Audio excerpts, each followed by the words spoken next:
మిత్రులారా గమనించండి. సిర్పూర్ కాగజ్ నగర్లో ఒక మెడికల్ మాఫియా నడుస్తున్నది.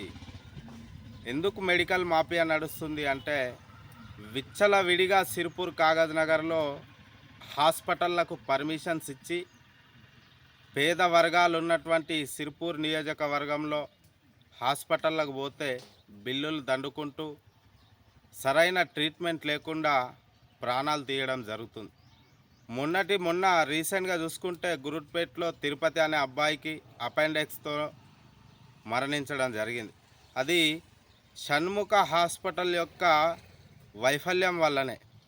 అదే మాదిరిగా చాలా హాస్పిటళ్లకు ప్రమాణాలు పాటించడం లేదు. ఒక హాస్పిటల్ చూసుకుంటే అందులో ఖచ్చితంగా దానికి ఫైర్ ఇంజన్ కానీ, లేకుంటే లిఫ్ట్ కానీ, లేకుంటే మళ్ళీ వేరే పరికరాలు కంపల్సరీ మెడికల్ ఎక్విప్మెంట్స్ ఉండాలి.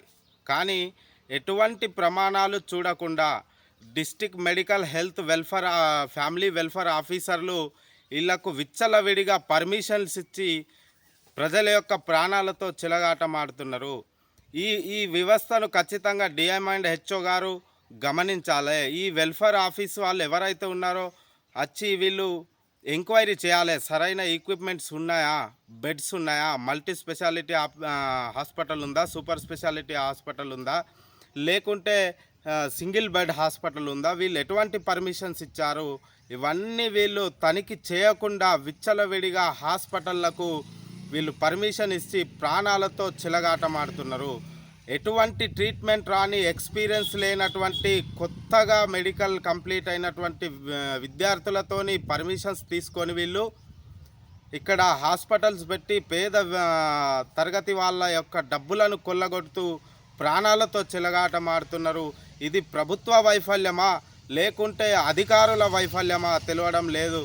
అందుకనే డిఎం అండ్ హెచ్ఓ గారు వెంటనే దీనికి రెస్పాండ్ అయ్యి సిర్పూర్ కాగజ్ నగర్లో ఉన్నటువంటి హాస్పిటల్ అన్నిటినీ తనిఖీ చేయాలి.